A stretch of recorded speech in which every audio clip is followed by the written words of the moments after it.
ओम नमः शिवाय। नमस्कार दोस्तों, आप समस्त श्रोतागण का आपके YouTube चैनल जीवन अमृत पर हार्दिक अभिनंदन है।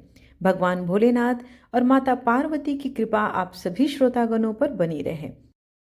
आज की वीडियो में आप रसपान करेंगे फाल्गुन मास कथा का अध्याय 2, जिसमें शिव पुराण की कथा का अध्याय 2 आप श्रवण करेंगे। इस अध्याय में देवराज इंद्र को किस प्रकार शिवलोक की प्राप्ति हुई उसके बारे में बताया गया है।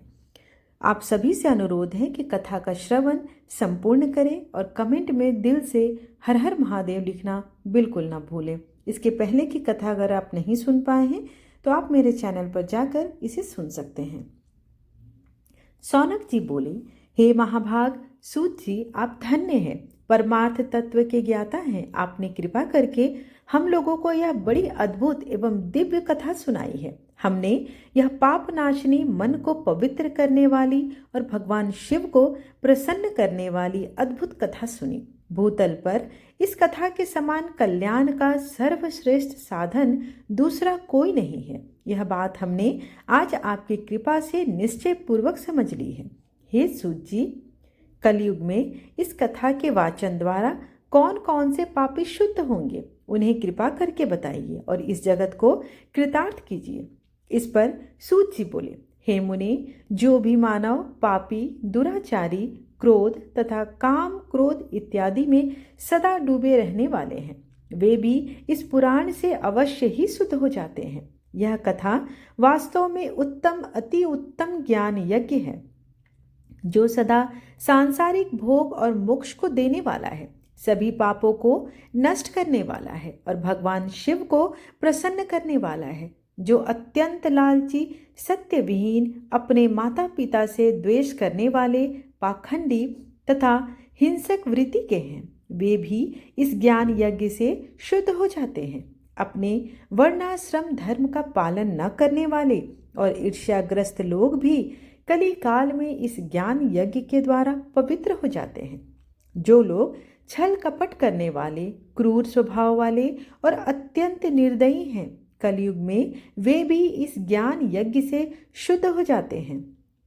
ब्राह्मण के धन से पलने वाले तथा निरंतर व्यभिचार पारायण भी जो लोग हैं, वे भी इस ज्ञान यज्ञ से इस कली काल में भी पवित्र हो जाते हैं। जो मनुष्य सदा पाप कर्मों में लिप्त रहते हैं, सठ हैं और अत्यंत दूषित विचार वाले हैं, वे कलयुग में भी इस ज्ञान यज्ञ से निर्मल हो जाते हैं।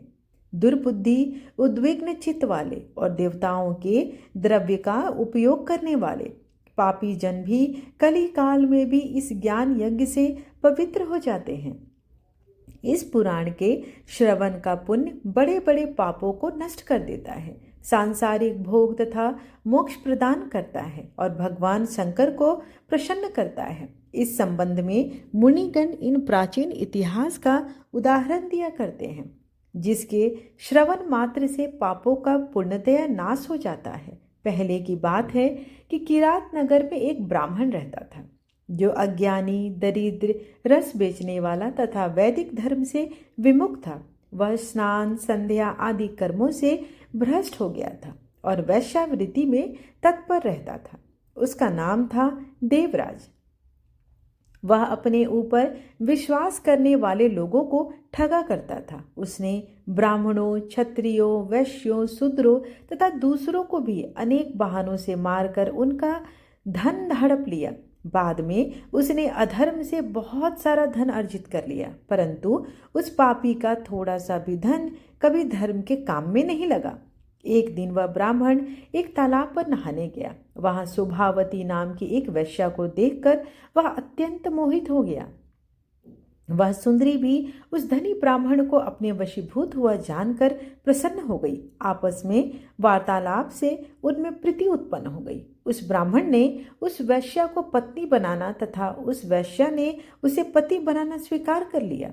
इस प्रकार कामवश होकर वे दोनों बहुत समय तक विहार करते रहते।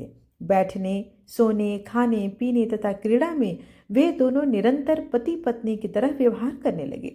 अपने माता पिता तथा पत्नी के बार बार रोकने पर भी पाप कृत्य में संलग्न वह ब्राह्मण उनकी बात नहीं मानता था। एक दिन रात्रि में उस दुष्ट ने ईर्ष्यावश अपने सोए हुए माता पिता और पत्नी को मार डाला और उनका सारा धन हड़प लिया। वैश्या में आसक्त चित्त वाले उस कामी ने अपना और पिता आदि का सारा धन उस वैश्या को दे दिया। वह पापी अभक्ष्य भक्षण तथा मद्यपान करने लगा। वह नीच ब्राह्मण उस वैश्या के साथ एक ही पात्र में सदा जूठा भोजन करने लगा। एक दिन घूमता घामता वह दैव योग से प्रस्थानपुर झूसी प्रयाग में जा पहुंचा। वहां उसने एक शिवालय देखा जहां बहुत से साधु महात्मा एकत्र हुए थे। देवराज उस शिवालय में ठहर गया।